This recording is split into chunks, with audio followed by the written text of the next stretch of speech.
From the scorching plains of sub-Saharan Africa to the brutal cold of the Arctic Circle, this vehicle has driven everywhere on our green earth. It's a shining beacon of utilitarian belief and perfected practicality. So lower your tire pressure, lock up them diffs, and put her in low. It's time to go off-road. This is everything you need to know to get up to speed on the Toyota LandCruiser. And we're going on a field trip. I'm at the LandCruiser Heritage Museum in Salt Lake City, Utah, surrounded by the most strategic collection of LandCruisers in the world.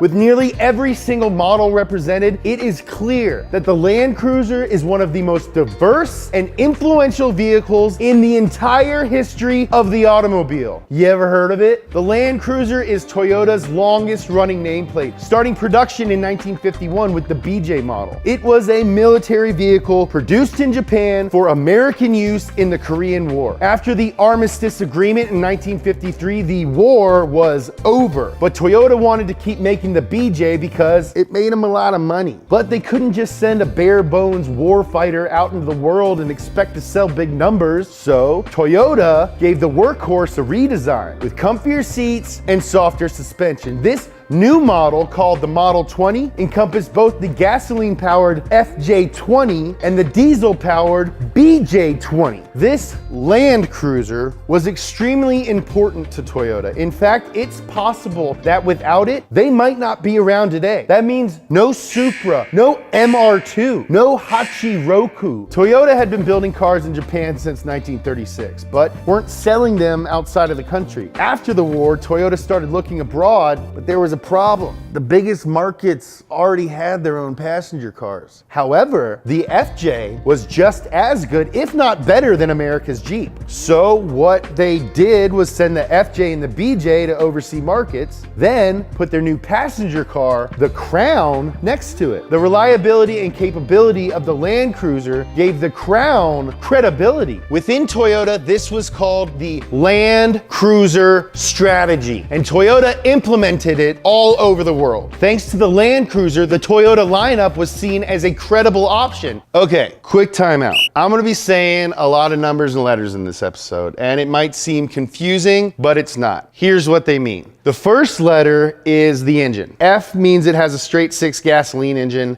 B is a 4-cylinder diesel engine. And H means your cruiser has a 6-cylinder diesel. J is Toyota talk for LandCruiser. Most people say it stands for Jeep, but it's never been officially confirmed by Toyota. The number after the J is the body style. 40 through 42 is short wheelbase. 43, 44, and 46 are medium wheelbase. 45s and 47s are long wheelbases, both available in Troopy and truck. So when you hear someone say FJ44, that means it's a 6-cylinder gas LandCruiser in the 40 series with a medium wheelbase. See?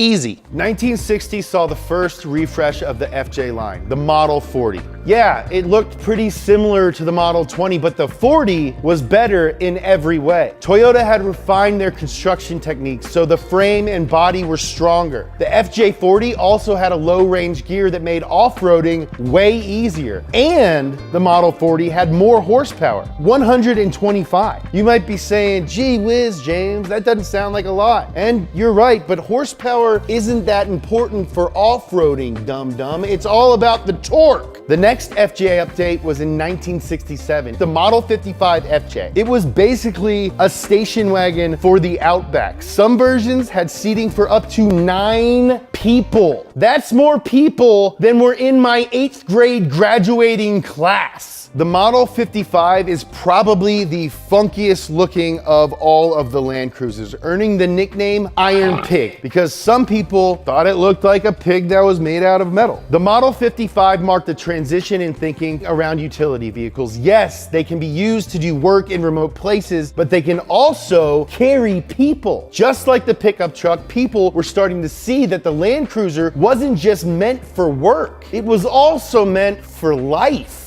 The paradigm shift was complete when Toyota dropped the LandCruiser Model 60 in 1980. It was still the unstoppable off-roader people came to know and love, but now there was a luxury model. The GX had a moonroof, power mirrors, and more comfortable interior. Toyota knew that customers were shopping the LandCruiser against the Land Rover, and that it needed to be better if they were going to compete. The most critical component was the LandCruiser's solid front axle. What's a solid front axle? On heavy-duty vehicles, the wheels are connected with a solid beam. This is stronger than independent suspension and perfect for hauling stuff around. The simple nature of solid axles made them more reliable, which is exactly what you want when you're out in the bush. There are less components to break, so if something goes wrong, it's easier to fix. Plus, a solid axle lets you get sweet flex, bro. However, solid axles aren't great for handling and aren't as comfortable on the road. To solve this, Toyota put softer springs in the LandCruiser, which allowed them even more flex, which made them even better off-road. Good job, Toyota. The LandCruiser continued to modernize with the Model 70, released in 1984. Small adjustments were made to make the now legendary off-roader even better. The body panels were thickened by 1 millimeter to make them more durable, and the styling was updated for a more domesticated look. If the Model 60 in 1980 marked the LandCruiser's transition from utilitarian focus to comfort, 1989's Model 80 was a full commitment to luxury. Toyota knew that most people weren't going to take the latest cruiser off-road. That for most people in the US, the LandCruiser was a family car. And I can sing high. But the LandCruiser didn't mind because it was still a bad A Explorer. It didn't matter if the Model 80 eventually got safer features like anti-lock brakes and airbags, because in 1996, the LandCruiser earned the ultimate in off-road credibility. The Dakar Rally is one of the most demanding races on earth, spanning from Granada, Spain to Dakar, Senegal, navigating city streets, sand dunes, and some of the most treacherous terrain on earth. Toyota entered 2 Model 80 LandCruisers in the unmodified diesel class. That means they didn't modify them. And guess what? They won! Toyota would return in 2001 and win again. And if that wasn't enough, they won again in 2005. Oh, that's still not enough? They came back in 2014 and won again. It goes without saying, but you can't stop a LandCruiser. In 1998, however, the 80 series was replaced by the LandCruiser 100. By now, everyone knew that LandCruiser was the best. We all knew this. It rode like a cloud over roads that were impassable to lesser vehicles. It could maneuver itself over the most unforgiving terrain, and it would not die. Hashtag invincible. It is so reliable as a durable 4x4 that the United Nations passed a resolution to use it as their field vehicle of choice. Toyota made the best even better. They developed a new 32-valve V8 that made more horsepower, got better mileage, and reduced emissions. And while in some markets they released a 105 series that carried over most of its guts from the 80 series, including solid front and rear axles, the 100 series that we got had quite a few game-changing bells and whistles. The front suspension was a double wishbone type independent suspension, and the steering was now rack and pinion. This LandCruiser was designed to feel more like a passenger car than its heavy-duty, rough and tumble predecessors. To further improve riding comfort and steering stability, it had hydraulic vehicle height adjustment and Toyota electronic modulated suspension, or Skyhook TEMS, which made it perform better if for some reason you were driving on paved roads. In '99, it got traction control, and in 2002, the LandCruiser featured new technology that enabled drivers to see in the dark, just like a cat.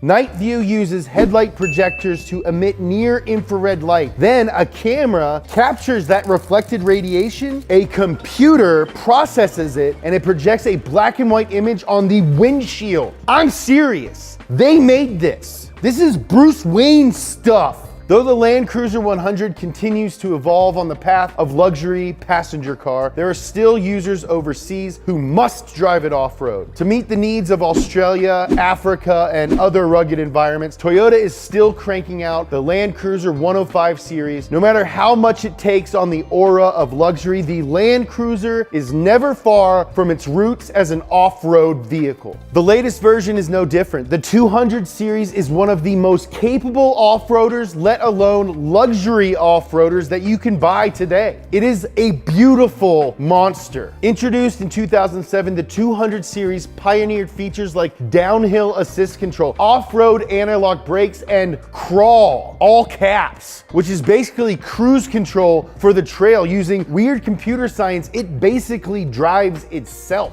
Despite the openly luxurious appearance, the 200 series is still one of the best overland vehicles in the friggin' world. From its start, the LandCruiser dominated the harsh landscapes of untouched country, but the landscape has changed. Today, the LandCruiser dominates the automotive landscape, looking down from its lofty luxury perch as king of the mountain. And those harsh, unexplored environments, well, it still dominates there too. Hail to the king, baby.